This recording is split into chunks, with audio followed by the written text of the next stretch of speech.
A aprovação das contas, ela não tem esse condão de estabelecer uma jurisprudência para que depois pudesse ser mudada. Daí a minha afirmativa e a minha repetição, ou seja, de que não houve mudança de entendimento de 2009 para cá, nem de outro ano para cá, dada a ausência de entendimento prévio.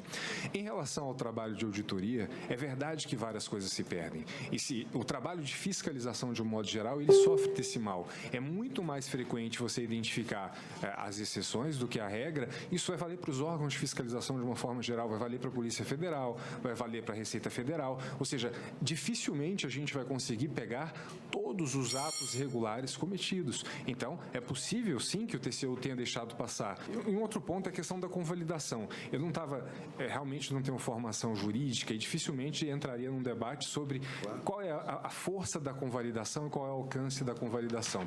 O que eu quis dizer foi um ponto específico, que no caso da meta fiscal, o fato dela ser aprovada ao final do ano, ela não muda aquele requisito do artigo 167 da Constituição, inciso 5º, que diz que a abertura de crédito suplementar ou especial sem prévia autorização legislativa e sem indicação dos recursos correspondentes. Ou seja, a Constituição exige que a autorização para abertura seja prévia. Se aceitarmos que a mudança no final do ano, ela resolve o problema, essa autorização foi dada a posteriori, quando o Congresso aprovou. Então, na verdade, eu não estou questionando o dispositivo da convalidação. Mas apenas dizer que, nesse caso específico, a ideia de uma autorização a posteriori não se adequaria à Constituição, na minha leitura. Você é um auditor muito competente. Não tem formação jurídica, como eu também não tenho formação financeira da vida. Mas eu não opino sobre questões que não são da minha formação. Queria apenas ponderar a Vossa Excelência que, se Vossa Excelência não tem a formação necessária, não deveria analisar com tanta contundência a impossibilidade da convalidação como fez, com a devida vênia. Em segundo lugar, gostaria também de observar que, quando se aprecia uma conta, as contas, e não se apontam irregularidades, considerar a posteriori uma situação que não se viu é uma mudança de posição? Sim. Veja, por exemplo, quando o Supremo Tribunal Federal passou a entender que parlamentares que mudam de partidos deveriam perder o seu mandato. Antes não tinha considerado isso. Passou, a partir de um certo momento, a considerar. Perfeito. Mas o que fez o Supremo Tribunal Federal? Disse, daqui para frente, quem mudar de partido será punido. E não disse, quem mudou de partido no passado será punido. Essa é a diferença. O Tribunal de Contas da União acordou para um exame de uma matéria e resolveu punir.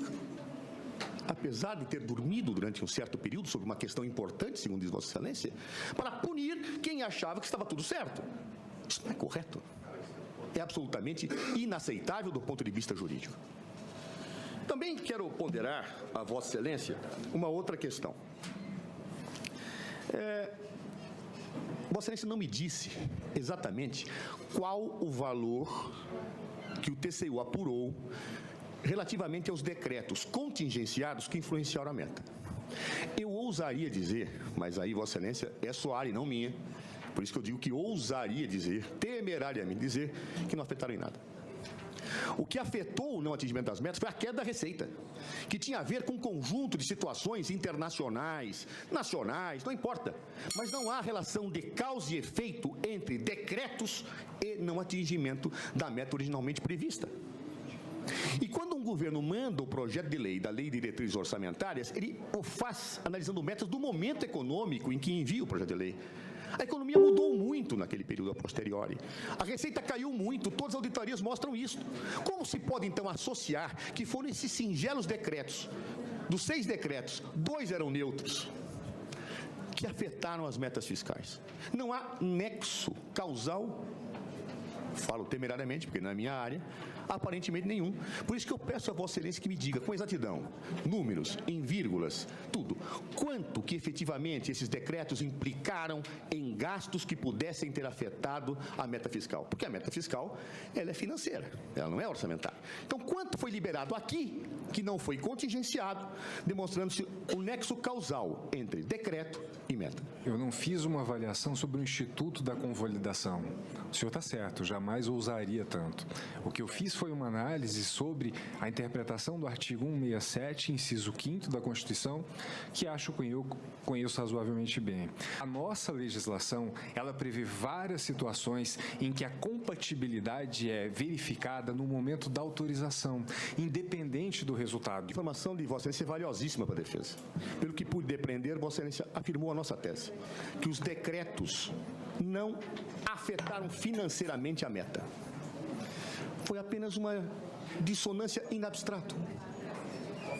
Ora, dizer que a crise financeira foi gerada por uma dissintonia in abstrato, com todas as vênias, me parece algo bastante complexo.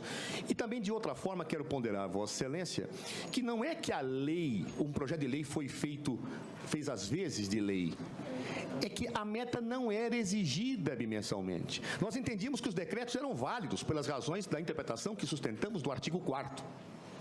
E aí aproveito para lhe perguntar, de que atos o senhor extrai, diante dessa confusão de interpretação, dessas posições divergentes e tudo isso, de que atos o senhor extrai que o governo teria agido com má fé, com dolo, ao editar esses decretos? Fiz em nenhum momento afirmação de que a emissão desses decretos, eles provocaram a crise. Não foi isso que eu disse. Eu não disse isso. Não estou dizendo que 1,8 bilhões em decretos impactam meta e provocam crise. A importância dele está no que ele significa, que, a meu ver, é um aviltamento dos nossos sistemas de freios e contrapesos.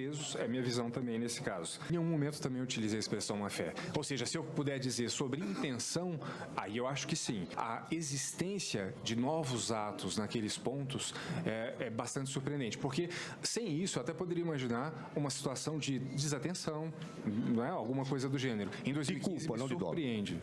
Aí, agradeço, Vossa Excelência. Okay? O depoimento de Vossa Excelência é valiosíssimo para a defesa.